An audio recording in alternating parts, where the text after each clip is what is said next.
하나님, 지금 이 자리에 우리와 함께 하심을 믿습니다. 우리 귀에 들리지 않고 우리 눈에 보이지 않지만 분명히 이 자리 가운데 우리와 함께 하심을 믿습니다. 하나님의 기록된 말씀을 개헌합니다. 성령님 임재하여 주셔서 하나님의 살아계시는 우리에게 경험되어진 레마의 말씀으로 변화시켜 주십시오. 주님 사랑합니다. 예수님의 이름으로 기도드립니다. 아멘. 저는 오늘 마지막 때에 대한 말씀을 여러분과 함께 나누고 싶습니다. 우리가 살고 있는 이 시대는 마지막 시대입니다.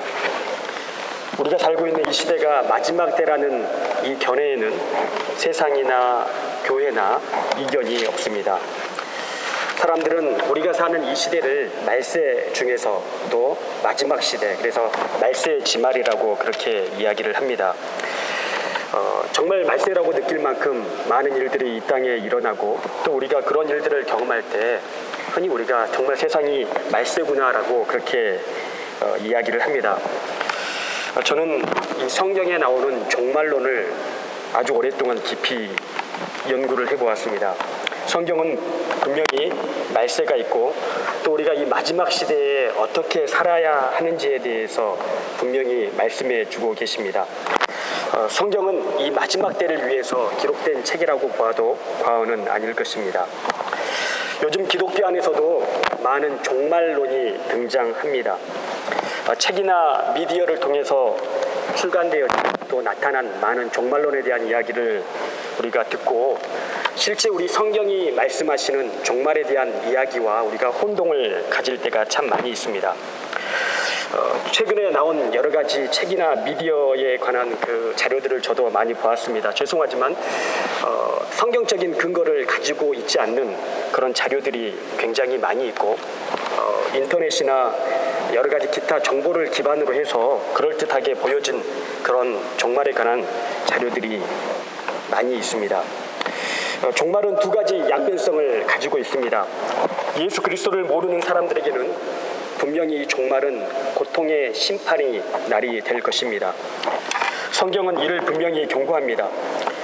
그러나 예수 그리스도를 분명히 알고 우리가 그분을 구주로 인식했다라면, 받아들였다라면 그 마지막 날은 그 사람에게 최고의 축제의 날이 될 것입니다.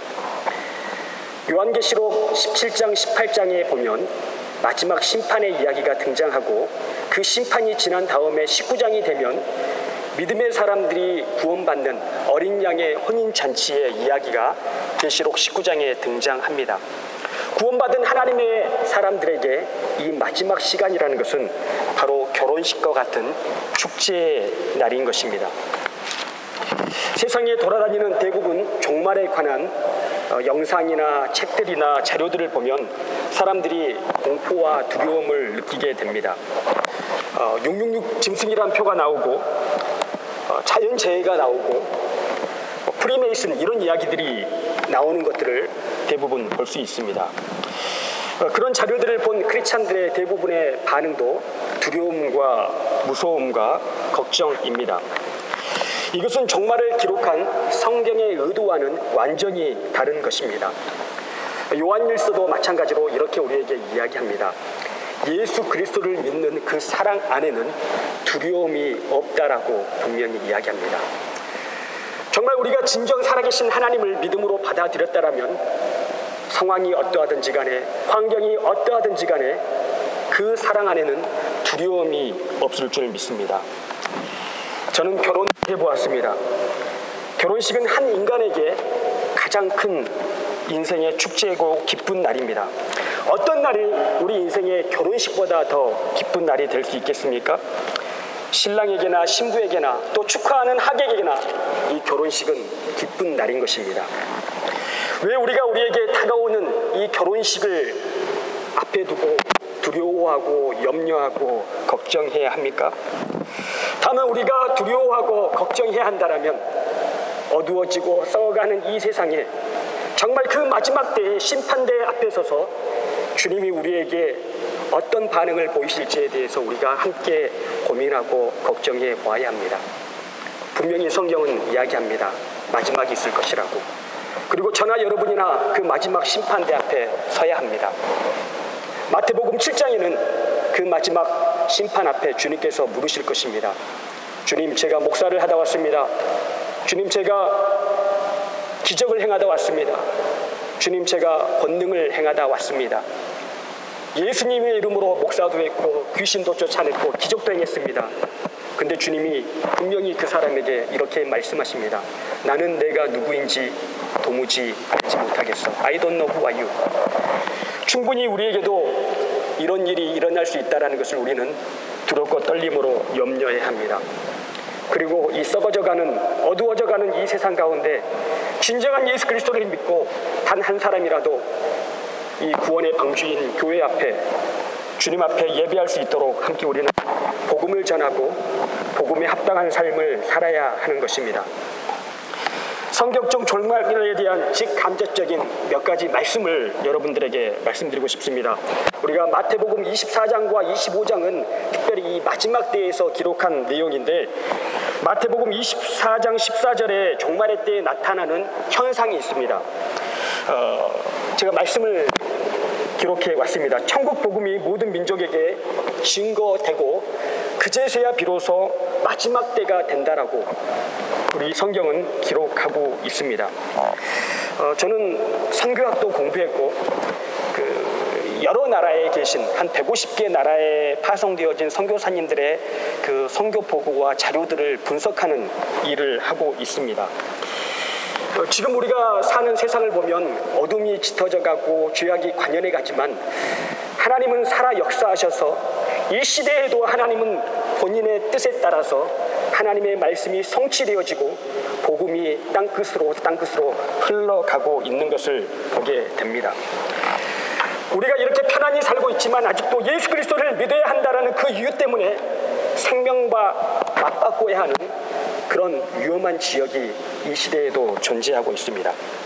우리 선교사님들이 선교를 할 때 네이션, 나라별로 선교를 하지 않으시고 이 시대에서 우리가 종족이라는 단위로 쪼개어서 선교를 하게 됩니다. 이 지구촌에는 약 2만 4천 개의 트라이브, 종족이 있다라고 합니다. 18세기부터 시작된 이 선교가 지금으로부터 약 200년이 넘어서 이제 모든 종족 가운데 복음이 들어갈 날이 얼마 남지 않게 되었습니다. 지금 거의 2만 4천 개의 종족 가운데 2만 2천 개의 종족에 복음이 들어가 있다라고 보고가 들어와 있습니다. 영국의 위클리프라는 성경을 번역하는 단체가 있습니다.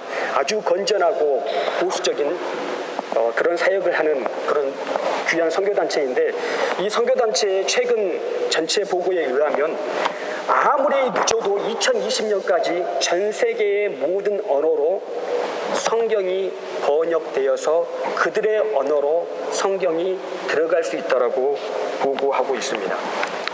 지금으로부터 498년 전 이 독일에서 마틴 루터란 분이 자신의 언어인 독일어로 성경을 번역한 이래로 이제 500년이 거의 지나가는데, 하나님께서 이제 모든 세상의 언어로 성경이 번역되어서 그들이 예수를 알 수 있는 이 놀라운 때가 우리 앞에 다가오게 된다는 것입니다. 복음은 살아서 땅끝으로 움직이고 있습니다. 또 한 가지 마태복음 24장에 나온 12절에 나온 종말에 관한 이야기가 한 가지 있습니다. 성경은 분명합니다. 마지막 때에는 불법이 성함으로 많은 사람이 식어지겠다라고 그렇게 이야기합니다. 저는 이것보다 더 강한 종말의 현상이 없다라고 생각합니다. 세상을 보십시오. 갈수록 죄가 늘어나고 우리가 상상할 수 없는 많은 일들이 일어납니다. 그 중에서 가장 악한 것은 하나님의 말씀이 말씀되지 못하고 하나님이 하나님 되지 못하시는 두려운 현실이 우리 가운데 일어나고 있습니다. 심지어 하나님을 예배하는 저희마저도 이 말씀으로 인정하지 못하고 우리가 불법을 행하면서 세상과 함께 벗이 될 때가 참 많이 있습니다. 저는 개인적으로 교회와 가정은 이 세상의 땅끝이라고 그렇게 생각합니다. 만약 교회와 가정에서 사랑이 식어진다라면 우리가 과연 어디로 갈 수 있겠습니까? 땅끝은 멀리 있지 않습니다. 바로 우리가 섬기는 이 교회가 땅끝이고 우리가 살고 있는 가정이 우리의 땅끝입니다. 교회와 가정에서 사랑이 식어질 때 그것은 종말이 될 것입니다. 두려운 현실은 갈수록 가정에서도 교회에서도 이 세상에서 고통받고 힘들어하는 사랑을 상실한 사람들이 그 사랑을 찾을 수 없다라는 것입니다. 이 시대 우리의 사명이 무엇입니까? 하나님의 말씀을 다시 말씀되게 하고 하나님의 공의와 사랑을 빛과 소금으로써 이 어두워진 독일이라는 사회 속에서 실천하며 사는 것입니다. 교회는 구원의 배입니다. 이 한익교회의 구원의 방주 안에 이 땅에 죽어가는 많은 영혼들이 올라타서 구원받고 하나님을 예배할 수 있기를 축복합니다. 종말에 관한 중요한 증거가 오늘 말씀에도 나와 있습니다. 이 말씀은 원래 구약의 요엘서에 나오는 말씀인데 사도 베드로가 오순절날 설교를 하시면서 인용하신 말씀입니다. 17절에 보면 하나님이 말씀하시기를 말세에 분명히 시간적인 조건을 이야기하고 있습니다. 말세에 일어나는 현상을 요엘 선지자 그리고 베드로 선지자가 정확하게 예언하고 계시는 것입니다. 우리가 한 이야기는 성취되지 않을 수 있습니다. 그러나 하나님이 기록한 이 말씀은 분명히 현실이 되고 성취되어지는 놀라운 하나님의 능력을 가지고 있습니다. 그것은 오늘 제가 주제로 삼은 테마로 삼은 제너레이션 투 제너레이션, 세대와 세대 안에 하나님의 사람들이 회복되어져 일어난다라는 놀라운 하나님의 약속입니다. 저는 이번 한익교회 남신도회 회장님 총무님을 며칠 전에 만나 뵈었습니다. 그리고 이 남신도회의 사명과 세워지는 이 설립의 근거에 대해서 저에게 말씀을 해 주셨습니다. 그분들이 저에게 이렇게 말씀해 주시면서 이 남신도회가 세워진 목적 중에 하나가 이 땅에 세워진 세대와 세대를 연결하는 그 사명을 가지고 남신도회가 세워졌다라고 그렇게 말씀을 저에게 들려주셨습니다. 저는 그 말씀을 들으면서 이것이 종말론적인 하나님의 마음인 것을 느끼게 되었습니다. 여러분, 이 교회 안에 있는 남신도회는 숫자가 몇 명 되지 않는 정말 연약한 그런 모임일 것입니다. 어쩌면 그냥 친목을 도모하고 같이 그냥 살아가는 그런 단순한 모임일 수도 있습니다. 그러나 여러분, 성경을 보십시오. 다윗이라는 위대한 왕의 시작은 들판에 이름 없는 목동으로부터 출발했습니다. 오늘이 부활 후 5번째 주일인데 부활의 첫 증인이 막달라 마리아라는 여인입니다. 예수님이 14번을 보여주시면서 본인이 부활한 증거를 보여주시는데 베드로에게 가지 않으셨습니다. 요한에게 가지 않으셨습니다. 그 원 직업이 창녀였던 막달라 마리아에게 찾아가셔서 부활의 첫 증인이 되게 하셨던 것입니다. 저는 제가 사역하는 예배하는 놀랜도르프 주에 가면 이 땅에 그런 직업을 가지신 분들이 참 많이 있습니다. 율락, 공창에 일하시는. 저는 그분들을 바라보면서 과연 그분들 안에 소망이 있는가, 내가 저분들을 변화시켜서 내가 저분들에게 비별 슈튼데를 해서 저분들이 정말 하나님의 사람으로 다시 세워질 수 있을까? 저는 솔직하게 그런 소망을 잘 갖지를 못합니다. 그렇지만 하나님은 세상에 가장 그런 버려진, 어떻게 보면 우리가 경멸하는, 가장 작다고 하는 그 한 생명을 선택하셔서 주님께서는 마지막 시대에 일하시는 것을 우리는 느낄 수 있습니다. 구약성경 계시록 에스겔 37장에 보면 마지막 시대의 심판에 대한 이야기가 나옵니다. 하나님께서 마지막 전쟁을 위해서 아미 오브 갓, 하나님의 군대를 세우십니다. 하나님께서 하나님의 군대를 세우실 때 어떤 사람을 데려다가 군대를 세우십니까? 돈이 많은 사람, 건강한 사람, 학식이 많은 사람, 이런 사람들이 나쁘다라는 거 아닙니다. 그렇지만 하나님께서 마지막 시대 자신의 전쟁을 위해서 세우시는 군대를 만들 때 그 군대를 만드는 재료가 나와 있습니다.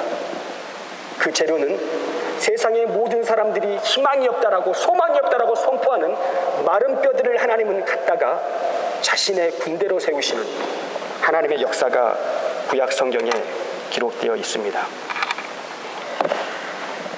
저는 이 남신도회가 바로 이 역할을 감당할 수 있기를 축복합니다. 여러분의 교회가 비록 이 우주에서, 이 세상에서 너무나 작고 연약한 한 공동체일 수 있고 한 모임일 수 있고 한 교회일 수 있지만 우리가 하나님의 말씀 앞에 순종하고 하나님이 우리와 함께 하신다라면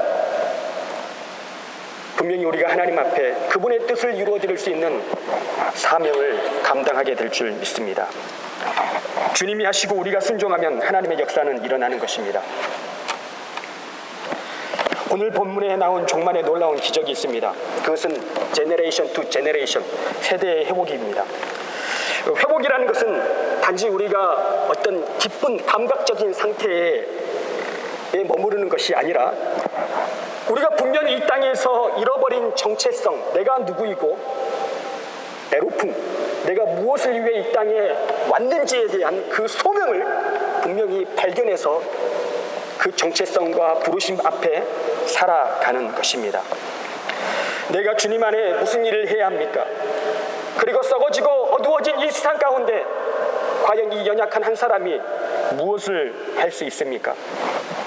오늘 말씀을 보시면 세 세대의, 그리고 그 세 가지 세대의 회복이 등장하고 있습니다. 회복이 일어난다는 것은 그 각 세대가 정체성, 이덴티티와 에로풍, 왜 존재하는지에 대한 이유가 밝혀진다라는 것입니다. 하나님의 말씀은 진리입니다. 우리가 이 진리를 받아들일 때 오늘 이 성경에 기록되어진 이 정체성의, 이 부르심의 회복들이 동일하게 우리 안에서도 일어나게 될 줄 믿습니다. 세 가지 세대가 있습니다. 자녀의 세대, 청년의 세대, 그리고 아비의 세대입니다. 자녀의 세대는 애언을 하겠다라고 말씀하십니다. 청년들은 환상을 보겠다라고 말씀하십니다. 그리고 우리 부모님의 세대, 아비들의 세대는 드림, 트라움, 꿈을 꾸겠다라고 말씀합니다. 근데 논리적으로 살펴보면 굉장히 어폐가 있는 그런 표현입니다. 오히려 제가 만약에 이 성경을 쓴다라면 순서를 좀 바꿨으면 좋겠습니다. 자녀가 꿈을 꿔야 됩니다. 그렇지 않겠습니까? 상식적으로. 그리고 차라리 우리의 부모님의 세대, 아비의 세대가 애언을 하는 것이 더 어떻게 보면 논리적이고 합리적일 것 같습니다. 이것은 저의 생각이고 우리의 인간의 생각일 수 있습니다. 분명 주님은 자녀의 세대가 애언을 하겠고 청년의 세대가 환상을 보고 아비의 세대가 꿈을 꾸겠다라고, 이것은 하나님을 믿고 하나님의 말씀에 순종하는 하나님의 세대 앞에 나라와 언어와 민족과 상관없이 그 순종하는 세대 앞에 반드시 현실이 되는 하나님의 말씀인 것입니다. 마지막 때에 성령이 임하면 자녀들은 예언을 하게 될 것입니다. 여기에서 예언이란 점쟁이들이나 어떤 점술가들이 하는 그런 예언이 아닌 것입니다. 예언은 성경적으로 예언이라는 것은 기본적으로 두 가지 의미를 가지고 있습니다. 첫째, 미래의 일을 미리 이야기하는 것을 예언이라고 합니다. 우리 일기예보도 일종의 예언입니다. 아직 일어나지 않는 일을 미리 이야기하기 때문에 그렇습니다. 또 하나, 이 예언은 하나님으로부터 직접 계시되어 신탁받은 사람에 의해서 전해지는 하나님의 마음과 섭리를 우리가 예언이라고 그렇게 이야기하는 것입니다. 성경에 말하는 예언은 이 두 가지 의미를 다 가지고 있습니다. 그러나 이 전자는 단순하게 우리가 점쟁이들이 하는 그런 행위인 것입니다. 요즘 교회 안에서도 내가 무엇인가 하나님으로부터 애원을 받았다라고 그렇게 이야기하시는 분들을 저는 굉장히 많이 만났습니다. 내가 어젯밤에 내가 기도를 많이 하다가 내가 심히 있다가 이 성경 외에 하나님께서 내게 특별히 말씀하시는 것이 있는데 그것을 막 이야기하고 돌아다니는 많은 사람들을 저는 솔직하게 만났습니다. 굉장히 위험한 일입니다. 신학교에 가면 우리가 배우게 되는 우리 레포미아테 게마인데 리폼 천치의 두 가지 성경관이 있습니다. 마틴 루터가 500년 전 종교개혁을 하시면서 제시하셨던 라틴어입니다. 솔라 스크립트라. 오직 하나님의 말씀은 창세기에서 계시록까지 끝이 났습니다. 그러면 이 말씀은 어떻게 해석하느냐? 스크립트라, 성경이 스크립트레, 성경을 가지고 인터프레스, 해석되어진다라는 것입니다. 이것이 교단이 다를지라도 나라가 다를지라도 개혁되어진 종교개혁 이후 태어난 모든 교회가 가지는 성경관은 이 두 가지인 것입니다. 이것을 넘어가면 이단이 되는 것입니다. 보통 애언을 미래일을 말한다라고 표현하는데 이것은 점쟁이들이 쓰는 애언하다의 그 한자를 잘못 오용한 것입니다. 아이들이 애언을 한다라는 것처럼 한다라는 사실은 점쟁이들처럼 찾아가서 내일 무슨 일이 일어날 거야 이렇게 이야기하는 것이 애언의 본질이 아니라는 것입니다. 성경이 말하는 우리 아이들이 애언을 한다라는 것은 솔라 스크립트라, 하나님의 말씀으로 그 아이들이 양육되어져서 하나님의 말씀을 선포하는 일이 우리의 시대에 일어난다라는 것을 분명히 이야기해 주고 있습니다. 시편 8편에 보면 이런 말씀이 있습니다. 하나님께서 데이비 젖을 먹는 이 스토이클링의 젖먹이들을 통해서도 하나님께서 이 시대에 권능을 세우시겠다라고 우리에게 약속하셨습니다. 여러분, 젖먹이들 데이비가 과연 이 시대에 어떤 힘이 있어서 하나님의 권능을 세울 수 있겠습니까? 그들이 하나님의 말씀 앞에 이 하나님의 말씀을 신뢰하고 하나님의 말씀을 선포할 때 심지어 베이비라 할지라도 젖먹이라 할지라도 하나님의 영광을 드러내는 놀라운 역사가 일어나게 된다라는 것입니다. 이 마지막 시대에 우리 교회 안에 있는 우리 썬데이 스쿨의 어린 생명들 안에 바로 이 회복이 있어지기를 축복합니다. 둘째, 청년들은 환상을 본다라고 이야기합니다. 환상이란 비전을 이야기합니다. 더 구체적으로 원어로 보면 이 환상이란 단어는 묵시라는 단어와 동일한 단어입니다. 우리가 요한계시록을 오펜바룸, 묵시라고 그렇게 이야기합니다. 여기서 환상이란 세상에 허황된 것이 아니라 바로 주님께서 주시는 대하이숭, 섭리와 플란, 계획을 이야기하는 것입니다. 마지막 시대에는 하나님의 청년들에게 분명한 하나님의 플란, 계획들이 부어진다라는 사실입니다. 저도 법적인 신분으로는 아직 독일에서 학생이라는 신분을 가지고 있습니다. 이곳에 계신 우리 청년분들께 물어보고 싶습니다. 왜 이 땅에 오셨습니까? 공부하러 오셨습니까? 그래서 취직하러 오셨습니까? 만약 이것이 전부라면 우리가 이 세상과 다른 차이점이 무엇입니까? 하나님은 저와 여러분을 통해서 놀라운 계획을 가지고 이 땅에 부르셨습니다. 그 계획은 세상의 가치로 평가할 수도 없고 세상의 어떤 잣대로 비교할 수도 없는 놀라운 부르심을 가지고 하나님께서 이 땅에 우리를 부르셨다라는 것입니다. 만약에 우리가 이 땅에서 그 부르심과 계획을 발견하지 못한다면 우리가 이 땅에서 놀라운 박사학위를 딴다 할지라도 그것은 휴지 쪽이 쓰레기에 불과하게 될 것입니다. 저도 학생이기 때문에 요즘 많은 학생들을 봅니다. 최근에 자살하는 학생들도 봅니다. 한국의 최고 학부를 나옵니다. 독일에서 10년 넘게 공부하면서 독토 티텔을 따고 자살해 죽는 사람들을 많이 봅니다. 그렇게 공부하고도 갈 길이 없어서 방황하는 많은 인생들을 봅니다. 하나님이 우리를 왜 이 땅에 부르셨습니까? 하나님께서 왜 아브라함을 그 편한 본 본토 친척 아비집을 떠나서 가나안으로 가게 하셨습니까? 아브라함 잘 먹고 잘 살게 하기 위해서 하나님께서는 인류 구원을 위한 그 놀라운 출발을 아비집을 떠나는 그 아브라함에게 부어주셨던 것입니다.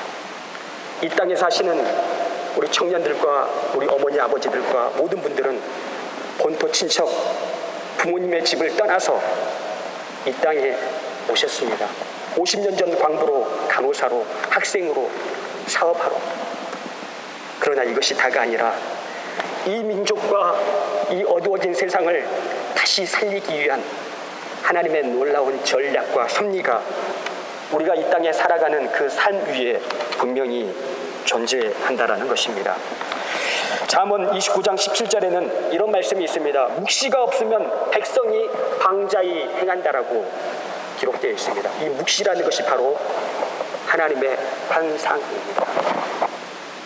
방자히 행한다. 방자히 행한다라는 것은 방향을 잃고 방황한다라는 것입니다.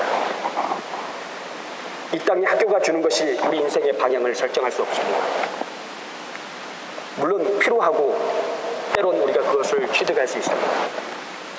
분명히 하나님께서 우리에게 왜 이 땅에 우리가 태어났고 이 땅에 와야 했는지에 대한 분명한 그 약속과 계획들이 우리 청년의 세대 위에 부어질 수 있기를 축복합니다. 세 번째, 아비의 세대는 꿈을 꾼다라고 기록되어 있습니다. 솔직히 제가 제일 이해가지 않는 구절입니다. 저도 젊은이 사역을 하지만 최근에는 우리 부모님 사역을 많이 하고 있습니다.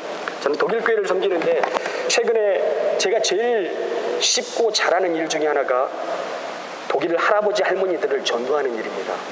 굉장히 그분들에게 유창한 독일어로 복음을 설명하고 성경 공부를 가르쳐서 돌아올 것 같은데 그들과 함께 한 10년 정도를 살아냈더니 그들의 손만 잡아줘도 그들과 함께 허깅만 해줘도 그들의 마음 가운데 하나님이 임하시는 일들이 일어납니다. 아니 내일 모레면 솔직하게 하나님의 나라가 가까우신 분들이 꿈을 꾸면 어떻게 하겠습니까? 시간이 얼마 없지 않습니까? 근데 성경은 분명히 말씀합니다. 부모님의 세대가 꿈을 꾸시게 된다라고 말씀하십니다. 저는 우리의 상식을 초월하시는 하나님을 찬양합니다.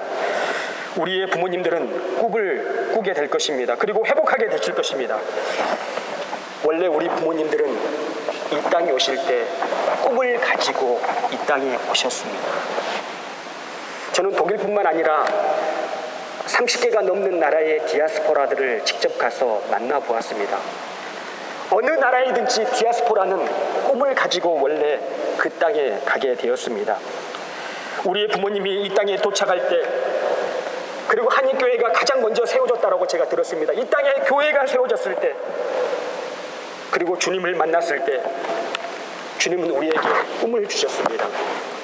조국 민주화의 꿈, 이 땅의 복음, 한 영혼이 예수를 믿고 돌아오며 하나님의 교회가 함께 기뻐하며 언어가 달라도 문화가 달라도 함께 예수 안에 하나가 되어지는 그 꿈을 주셨습니다.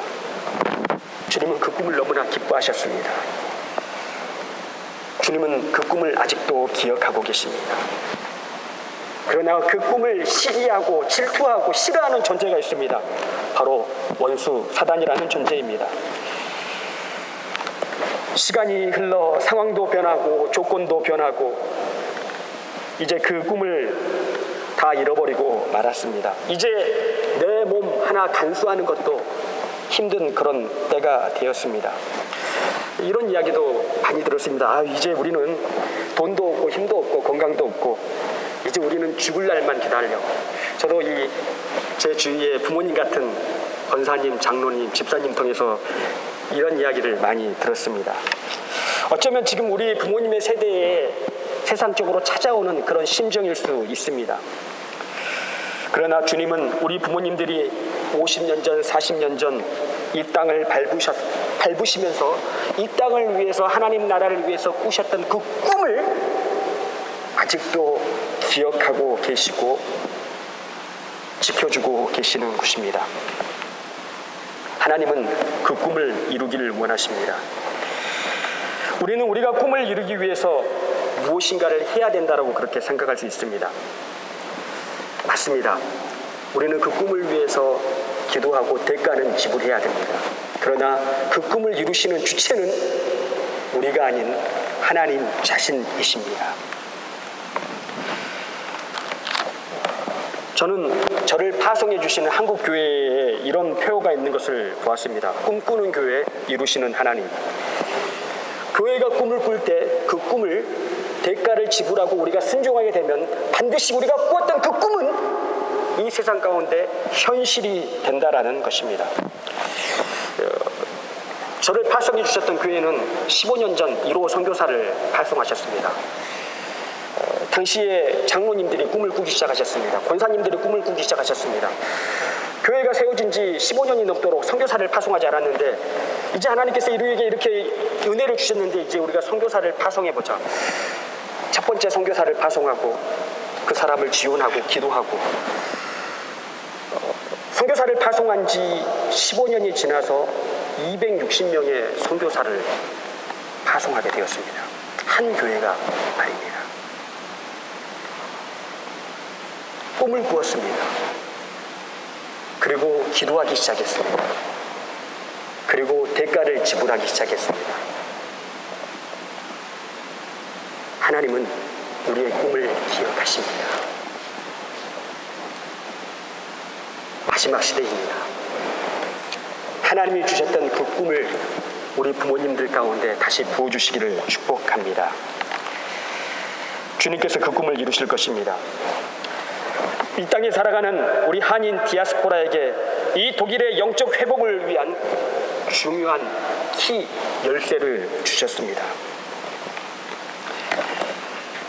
마지막 시대 우리의 소원은 모든 세대 가운데 하나님의 정체성과 부르심이 회복되어져서 게마인삼, 연합되어지는 것입니다.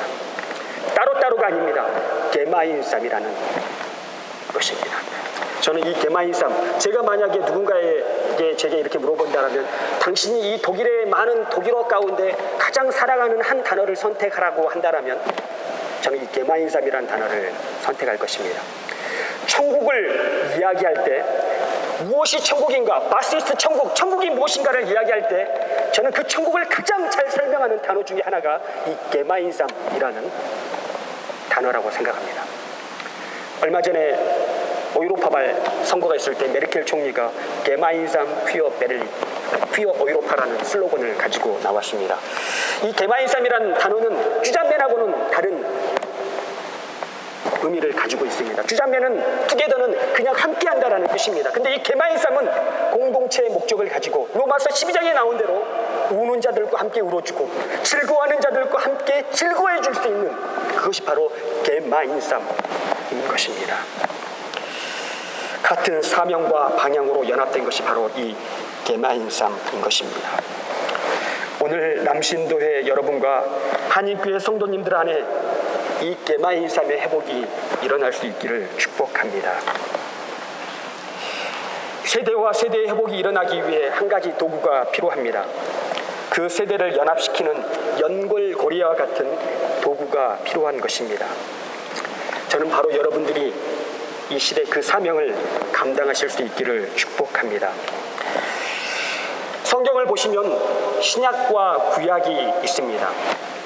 실제 이 신약과 구약의 제일 마지막 책이 말라기이고 신약의 가장 첫 번째 책이 마태복음인데 이 두 책 간에는 약 400년이라는 공간이 존재합니다.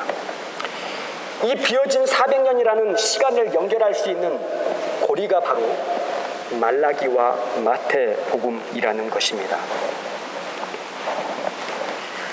우리가 이 말라기라는 책은 보통 우리가 11조를 인용할 때 많이 인용하는 그런 말씀이지만 실제 이 말라기는 마지막 시대의 하나님의 심판과 회복을 말씀하시는 굉장히 강력한 경고의 말씀이 이 말라기 안에 들어있습니다. 창세기 1장이 무엇인지를 아는 거 굉장히 중요합니다. 마태복음 1장 1절의 말씀이 무엇인지 아는 거 굉장히 중요합니다. 요한계시록 21장 22절의 말씀이 무엇인지 아는 것을 굉장히 우리는 중요합니다. 혹시 여러분 말라기의 가장 마지막 절 말씀이 어떻게 끝나는지 아십니까?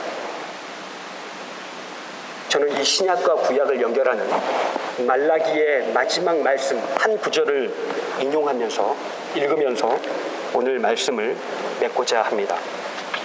말라기 4장 5절 6절에는 이렇게 기록되어 있습니다. 보라, 여호와의 크고 두려운 날이 이르기 전에 내가 선지자 엘리야를 너희에게 보내느니. 여러분, 엘리야라는 것은 이 시대에 등장할 수 없습니다. 왜냐하면 엘리야는 이전 사람이기 때문입니다. 근데 엘리야가 너희에게 보내지겠다라고 이야기하는데 여기에서 엘리야라는 분은 세례 요한을 의미한다는 것입니다. 세례 요한은 예수님을 준비했던 그러한 분이셨습니다. 그가 아버지의 마음을 자녀에게로 돌이키게 하고 자녀들의 마음을 그들의 아버지에게 돌이키게 하리라.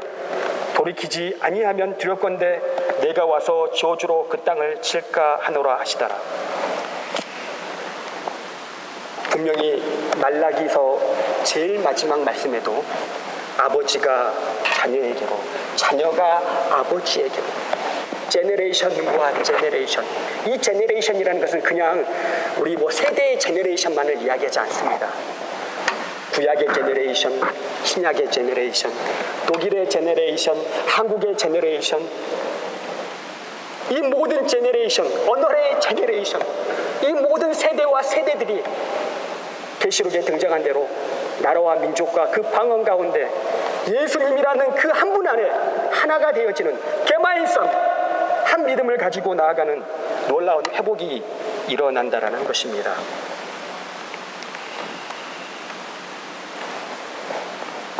민족과 민족, 나라와 나라, 구약과 신약, 이 모든 세대가 하나 되어 그리스도의 온전한 몸으로 회복되어지기를 축복합니다.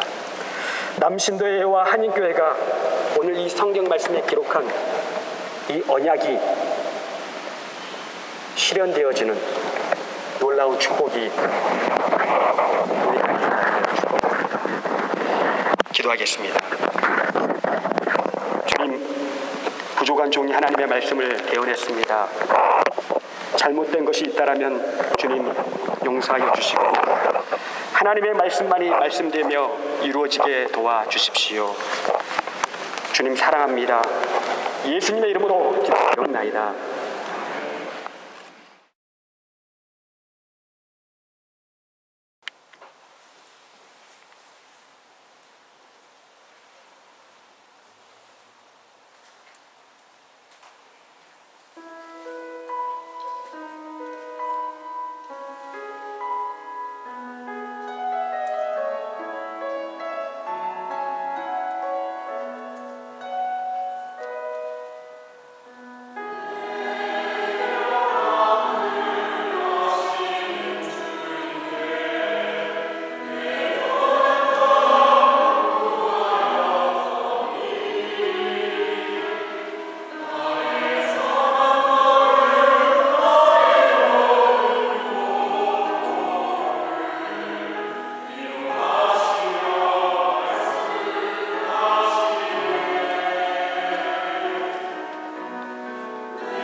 우리 남신도회를 안끓이지라는 데서 했는데 거기서 11명이 남신도 11명이 모여서 진지하게 얘기를 했습니다. 우리 교회 미래를 위해서 우리가 어떻게 해야 되겠나 이런 얘기를 하는 중에 1세대의 신앙유산을 2세대에게 어떻게 넘겨주면 우리 교회가 발전하겠나 이런 얘기를 밤이 오래되도록 했습니다. 그래서 제가 1세대에는 어떤 신앙생활을 했으며 또 안드레가 2세대가 이 1세대의 신앙을 어떻게 받아들이고 참작할 수 있는가 이런 거에 대해서 좀 많이 얘기를 했습니다.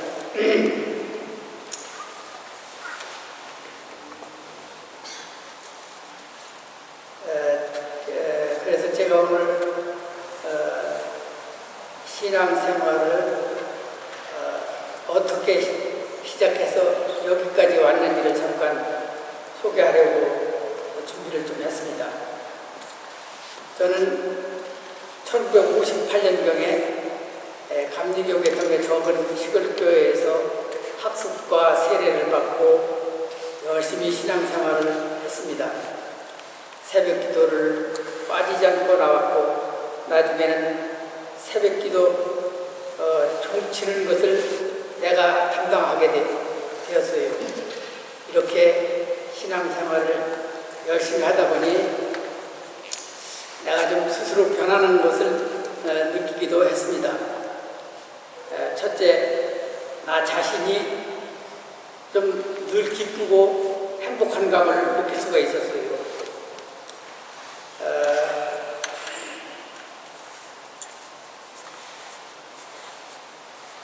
늘 그렇게 내 삶이 늘 입에서 찬송이 그치지 않고 기도가 그치지 않는 이런 것을 느낄 수가 있었습니다. 또 두 번째는 담력이 생겨요. 이 믿음으로써 굉장히 담력이 생기더라고요. 왜냐하면 내가 우리 집에서 교회를 가는 데는 약 한 3km 이상을 걸어서 가야 되는데 그 중간에 물레방앗간이 있어요. 물레방앗간은 보통 시골 사람들이 얘기하기를 도깨비가 나오고 귀신이 나오는데 거기는 애들은 감히 밤에 지나가지를 못해요. 저도 거기를 굉장히 두렵게 생각하고 잘 안 다녔는데 내가 예수 믿고 나서는 내가 나와 함께 하나님이 동행하시기 때문에 아무리 가도 겁이 안 나는 겁니다. 그래서 거기를 무난히 새벽 기도에 종치러 나가고 또 밤늦게 지나가도 이렇게 올 수 있는 이런 담력이 생기더라고요. 그래서 신앙생활을 담대하게 했습니다. 그리고 세 번째는 이런 신앙생활을 하다 보면 사람이 부지런해져야 되더라고요. 내가 할 일을 그날 다 해야 하고 그 주에 다 해야 일요일날 주일 예배를 지킬 수가 있지. 일을 안 하고 할 일을 다 못해놓고 주일날 어저씨 교회 간다고 나서면 부모님들한테 혼나기 때문에 스스로 부지런하게 뭘 하게 되죠. 그래서 그런 책임감이 완전히 생겨서 그 책임을 완수하는 이런 삶을 가지게 되었습니다. 이렇게 신앙생활을 열심히 하고 새벽 기도를 시작으로 하루의 일과가 시작이 됐어요.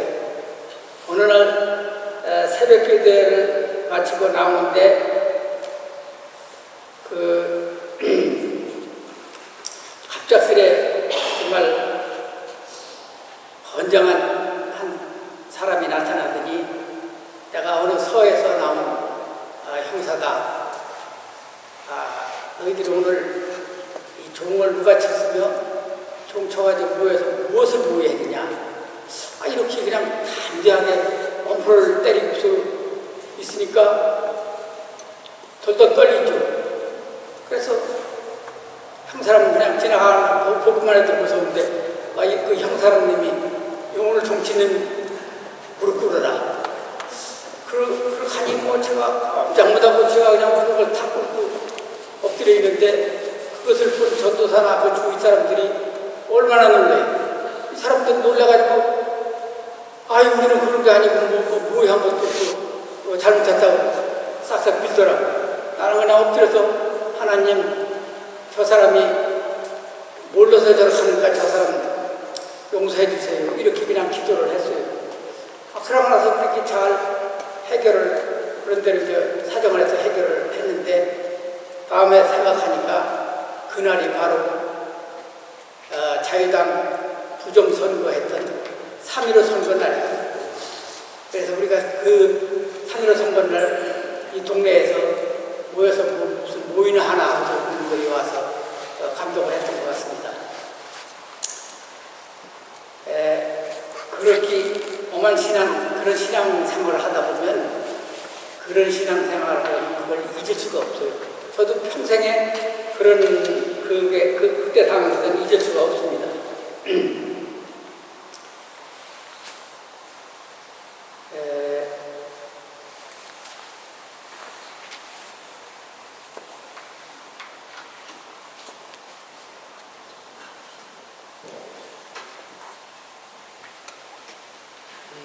그 다음에는 이제 제가 군대를 입대했고 군에 가서는 그런 대로 신앙생활을 했지만 군대 군기가 있어서 신앙생활을 제대로 못하고 때로는 철장을 넘어서 새벽 기도회를 나가고 이렇게도 했지만 그게 몇 별인지 그걸 못하겠더라고요. 그래서 그런 신앙생활을 바르게 못하다 보니까 신앙이 자꾸 나태해지고 교회 주기를 못 지키고 하니까 아주 나태한 신앙을 하던 중에 제가 1971년도에 독일을 오게 됐어요. 독일에 와서 보니까 좀 주일은 그런 대로 쉬고 또 독일을 와서 이렇게 저희들이 한 400명 이상이 한 자리에 모여서 이렇게 있었으니까 기독교 모임이 있었습니다. 기독교인들 모임이 있어서 저도 거기에 참석해서 이제 간신히 주의를 지킬 정도로 신앙생활을 한 3년 하다가 저 형편에 따라서 베를린으로 왔습니다.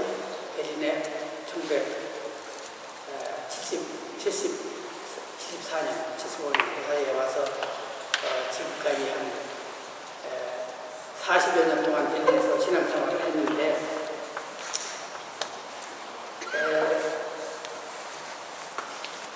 한교회 몸 담고 신앙생활을 했는데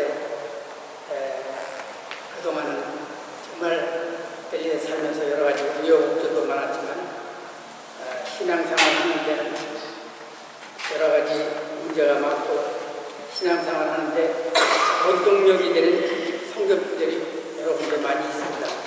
그런데 저는 빌립보서 4장 12절에서 13절 말씀을 내 신앙의 기본 정신으로 생각하고 신앙생활을 할 수 있었습니다.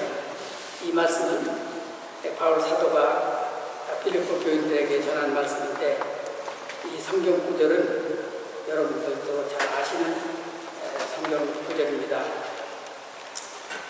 제가 성경 구절 한번 읽어보자면 이렇습니다. 나는 비천하게 살 줄도 알고 풍족하게 살 줄도 압니다. 배부르거나 굶주리거나 풍족하거나 궁핍하거나 그 어떤 경우에도 적응할 수 있는 비결을 배웠습니다. 나에게 능력 주시는 분 안에서 나는 모든 것을 할 수 있습니다. 이런 하나님의 말씀이 미국 생활하는 저에게는 큰 힘이 되었다고 생각이 됩니다. 또한 여기 이렇게 오신 분들은 다 마찬가지지만 우리 2세들에 대한 신앙교육 참 안타깝고 다 우리 세대를 우리 신앙대로 이제 물려주려고 노력을 했는데 우리 형편이 그렇지 못해서 정말 아쉬움도 많았습니다.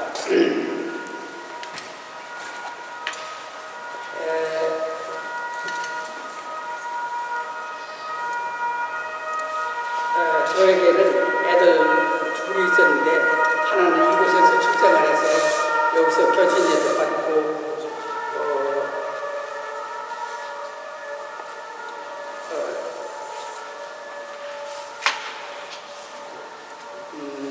모든 것을 여기 독일식으로 이렇게 지냈는데 또 하나는 여의치 못해서 우리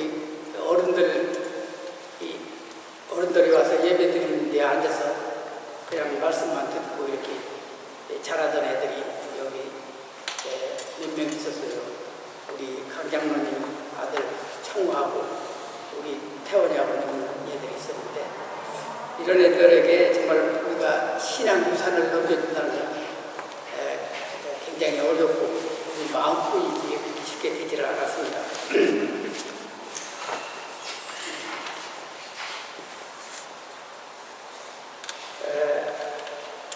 그래서 늘 걱정을 했는데 그러던 어느 날 우리 애는 주로 대학 학부 시절에는 여기서 공부를 안 하고 미국 가서 공부를 했을 때인 것 같아요.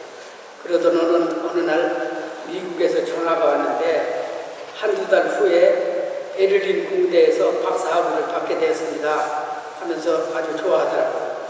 그래서 나는 이때다 하고서 딴 생각을 했습니다. 이번 기회에 세례도 받을 기회를 모색하고 있었는데 며칠 후에 그 애가 왔어요.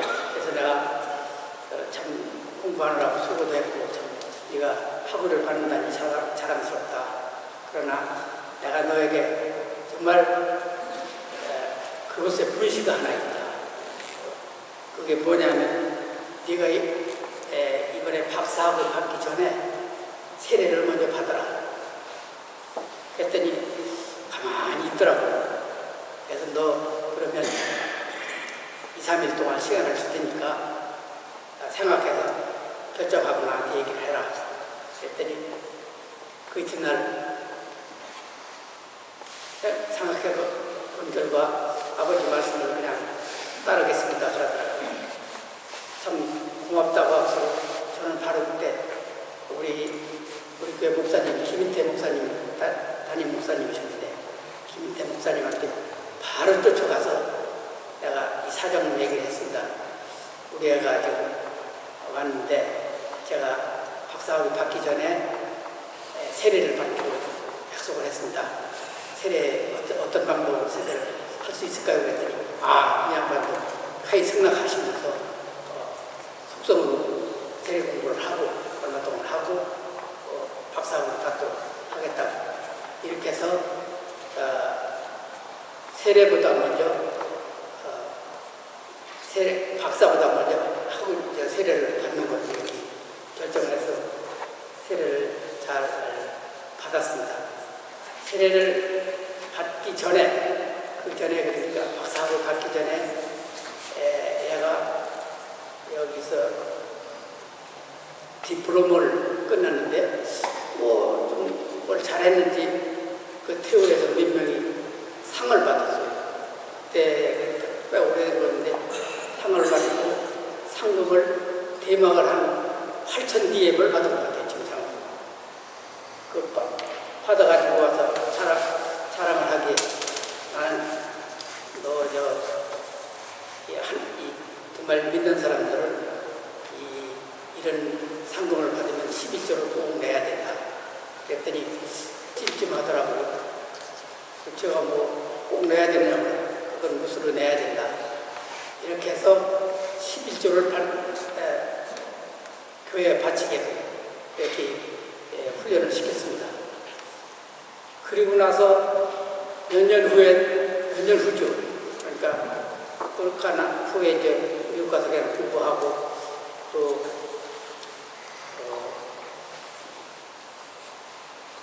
여기서 이제 열심히 살았는데 어느 날 태원이 독도 파탄에서 전화가 왔어요. 나보고 축하한다고 하면서 당신 아들이 무슨 큰 상을 받게 돼서 축하한다고 하면서 어제 신문에 발표됐으니까 신문 보고 태원이한테 연락해서 그 몇월 며칠 날 시상식을 하니까 그때 할 수 있도록 해달라고. 그래서 아이고 정말 보람을 나도 느끼고 태원이에게 전화를 해서 여기 와서 이제 시상식을 잘 마쳤습니다. 마치고 시상식 하는데 목사님도 가시고 우리 부부하고 목사님 부부하고 저 사람들 가서 이제 잘 보고 갔더니 그때는 이미 마음을 먹어서 이건 내가 11조를 바쳐야 된다. 그러니까 세례를 받기 전하고 세례 받은 후하고는 완전히 틀려지더라고요. 그래서 제가 애들한테 신앙교육을 이렇게 필요하구나 하는 것을 아주 절실히 느꼈습니다. 그래서 그리고 또 작은 애는 여기서 그렇게 해서도 그렇게 신앙교육을 여기 식대로 다 하고 한국을 보냈어요. 한국을 보내고 한국 가서 언어도 배우고 한국 문화도 체험하기 위해서 보냈는데 기독교인들이 좋아하는 한동대학을 보냈어요. 한동대학을 보냈는데 거기서 한동대학 졸업을 했어도 나중에 만나서 너 신앙생활 잘하냐 그랬더니 아빠 나는 하나님 안 믿을래 이렇게 버리는 거예요. 왜 그런가 참 아쉬웠는데 얘기를 들어보니 한동대학이 정말 신앙으로 잘 기르는 애들이지만 실제적으로 그 행동을 아주 못되게 행동을 한 것을 얘기를 하더라고요. 그래서 그렇다면 좀 더 생각해보고 신앙생활을 다시 하도록 해라 이렇게 타이르고 말았습니다. 그래서 우리 세대 내가 이 세대에게 특별하게 뭘 전할 건 없지만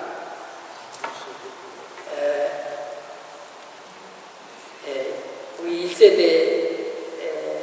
신앙인들이 이렇게 참 살아왔으니 2세대들은 이걸 본받아라 한다기보다는 지금 세대 차이가 너무 많으니까 옛날 우리가 신앙생활 할 때하고 지금 2세대는 굉장히 차이가 있으니까 우리 신앙생활을 듣고 참고를 하라. 저는 이렇게 생각을 하고 싶습니다.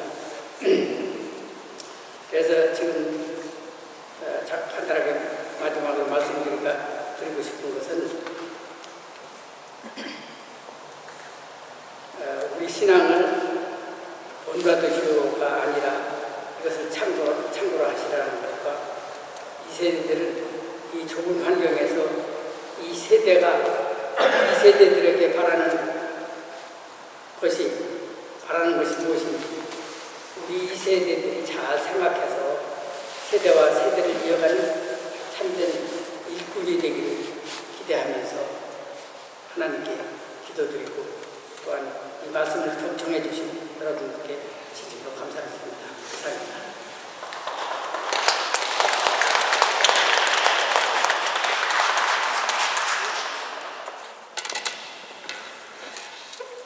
Liebe Gemeindemitglieder, wie die Männergruppe von der evangelischen koreanischen Gemeinde in Berlin wollen wir diesen Gottesdienst unseren Glauben zu dir Gott bekennen und erneuern. Ich bin gebeten worden, im Rahmen dieses Gottesdienstes über meinen Glauben und Erfahrungen in unserer Kirche stellvertretend für unsere zweite Generation zu sprechen. Über den eigenen Glauben zu sprechen ist nicht einfach, aber ich möchte aber euch und Ihnen mit diesem Beitrag einen Einblick in meine Erfahrungen gewähren.